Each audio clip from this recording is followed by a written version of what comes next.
नमस्कार दोस्तों, मैं निखिल। आज हम बात करेंगे यूनिवर्स के बारे में। यहाँ आपने सुना ही होगा कि यूनिवर्स में कई सारे स्टार हैं और कई सारे टाइप के स्टार हैं। उनमें से जब स्टार एक यंग स्टार होता है, एक मिडिल एज स्टार होता है, एक ओल्ड एज स्टार होता है, और उनके बाद स्टार का दूसरी जनरेशन आ जाती है, दूसरा फॉर्म आ जाता है, जिसको हम बोलते हैं ब्लैक होल या फिर न्यूट्रॉन स्टार। तो आज हम बात करेंगे न्यूट्रॉन स्टार की। पहले तो मैं आपको ये बता देना चाहता हूँ, इस वीडियो को आप ध्यान से देखिएगा, क्योंकि आप इस वीडियो को देखेंगे तो आपकी नॉलेज बहुत बढ़ेगी और आपके ज्ञान का भंडार भरने मैं एक फुल एक्सप्लेनेशन लाया हूँ न्यूट्रॉन स्टार के बारे में। न्यूट्रॉन स्टार को हम एक पल्सर स्टार भी कहते हैं। पल्सर स्टार क्यों कहते हैं हम आगे आपको बताएंगे। पल्सर गाड़ी वाला नहीं, पहले ये पल्सर आया, फिर बाद में गाड़ी वाली पल्सर आए। तो चलिए शुरू करते हैं। न्यूट्रॉन स्टार एक ऐसा स्टार है जो कि एक डेथ स्टार से बनता है। दो टाइप के स्टार डेथ स्टार से बनते हैं, एक ब्लैक होल बनेगा, एक न्यूट्रॉन स्टार बनेगा। तो सबसे पहले बात कर लेते हैं पल्सर। न्यूट्रॉन से पल्सर कैसे बनता है। स्टार से पल्सर कुछ इस प्रकार बनता है कि जैसे आप मान लो कि दो न्यूट्रॉन स्टार एक साथ मिलने लगते हैं, आप पास लाओ तो वो एक दूसरे के साथ घूमने लगेंगे, एक साथ मर्ज हो जाएंगे। तो वो घूमते घूमते इतनी तेज घूमने लगते हैं कि उनके ऊपर से गामा बस्ट निकलने लगती है और वो एक साथ मर्ज हो जाते हैं, फिर वो एक स्टार बन जाते हैं। और लेकिन वो गामा बस्ट उसी तरह चलती रहती है और रोटेशन भी उसी तरह चलता रहता है।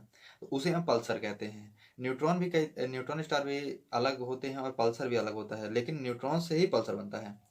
तो आप समझ गए होंगे, पहले स्टार आया, फिर न्यूट्रॉन आया, फिर पल्सर स्टार आया।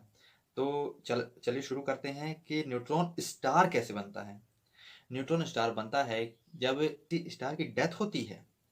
जब वो स्टार मरता है तो वो इसके पीछे का थोड़ा सा मैं आपको समझाता हूँ कारण कि स्टार मरता ही क्यों है। स्टार जब उसके अंदर का फ्यूजन खत्म हो जाता है और हाइड्रोजन आयरन तक पहुंच जाता है, फ्यूजन होते होते पहले वो हाइड्रोजन हीलियम बनेगा, हीलियम कार्बन बनेगा, कार्बन नियोन बनेगा, और नियोन से ऑक्सीजन, ऑक्सीजन सिलिकॉन, सिलिकॉन से आयरन बन जाता है। ये इतनी यहाँ तक ये चेन रिएक्शन जब खत्म हो जाती है तो वो अपने में ही कोलैप्स हो जाता है। या तो वो डॉर्फ स्टार बन जाएगा, न्यूट्रॉन स्टार बन जाएगा, या फिर ब्लैक होल बन जाएगा। तो आज हम एक ही स्टार को पकड़ेंगे, न्यूट्रॉन स्टार को। तो आप शायद समझ ही गए होंगे कि इस न्यूट्रॉन स्टार बनता कैसे है। न्यूट्रॉन स्टार में और कई खासियत होती हैं कि वो उसकी बहुत तगड़ी इलेक्ट्रिक फील्ड होती है, मैग्नेटिक फील्ड होती है और ग्रेविटेशन फील्ड तो होती ही है। और माना जाता है कि कभी भी वो न्यूट्रॉन स्टार और पल्सर स्टार के आसपास से कोई प्लेनेट नहीं होते, और प्लेनेट होते भी हैं तो उनका एटमॉस्फेयर नहीं होता, क्योंकि न्यूट्रॉन स्टार से निकलने वाली गामा रे वो एक इतनी पावरफुल रेडिएशन होता है। आपने अल्फा बीटा का नाम सुना ही होगा, उसी के साथ एक गामा रे भी होती है। ये रेडिएशन है, लाइट के फॉर्म है ये। तो आप समझ सकते हैं कि ये इतना डेंजर होता है कि आप एक सेकंड के लिए भी आप अपनी अर्थ से ये गामा रे पास करा दीजिए बहुत सारी मात्रा में, तो आपका एटमॉस्फेयर, ये अर्थ का एटमॉस्फेयर जला सकती है। तो तो आगे चलते हुए हम बात करते हैं कि ये रेडिएशन जो है वो कितना खतरनाक हो सकता है। आपने हल्क नाम की फिल्म तो देखी होगी, या फिर आप द एवेंजर देखे होंगे। हल्क जो होता है वो गामा रे से ही बनता है। एक इंसान का डीएनए चेंज करने की ताकत रखता है गामा रे। तो सोच सकते हैं वो कितने क्वांटम लेवल तक आपके शरीर को छेड़ सकता है। तो आगे चलते हुए हम बात करते हैं कि ना इस स्टार का ना कोई प्लैनेट होता है, ना तो कोई मेट्रॉइड होता है, ना एस्टेरॉयड होता है। इसमें सिर्फ इस होता भी तो है, बहुत दूर होता है इससे, क्योंकि ये डेथ स्टार होता है और इसकी मैग्नेटिक फील्ड भी ज़्यादा होती है, इलेक्ट्रिक फील्ड भी ज़्यादा होती है, और इसकी ग्रेविटेशन फील्ड भी ज़्यादा होती है। तो अपने में ही खींच लेता है, और जो बचते हैं तो वो दूर चले जाते हैं उसकी मैग्नेटिक फील्ड से। जब वो सुपरनोवा होता है, सुपरनोवा कब होता है कि जब कोई स्टार खत्म होता है, उस बीच जो ब्लास्ट होता है उस ब्लास्ट को हम सुपरनोवा कहते हैं।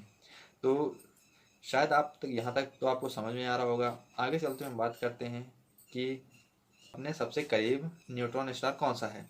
सबसे करीब PSR B 1257 + 12 नाम का न्यूट्रॉन स्टार है। चिंता मत करिए, लेकिन आपके पास वो आने वाला नहीं है, क्योंकि वो कम से कम नहीं तो 300 लाइट ईयर दूर है, और 300 लाइट ईयर बहुत ज़्यादा होता है। कभी हम इसके डिस्टेंस के बारे में किसी वीडियो में आपको डिटेल एक्सप्लेनेशन देंगे। तो ये जानकारी थी पूरी न्यूट्रॉन स्टार के बारे में। हमारी साइंस ज़्यादा न्यूट्रॉन स्टार के बारे में जानती नहीं है, तो जितना जानते थे हमने आपको एक्सप्लेन कर दिया है। ये आप किसी के साथ भी शेयर कर सकते हैं और अपना ज्ञान बढ़ा सकते हैं। तो चलिए वीडियो में इतना ही। मिलते हैं अगले वीडियो में। इसी तरह के वीडियो पाने के लिए हमारे चैनल सब्सक्राइब कीजिए और वीडियो अच्छा लगा तो लाइक कीजिए और इसे धन्यवाद।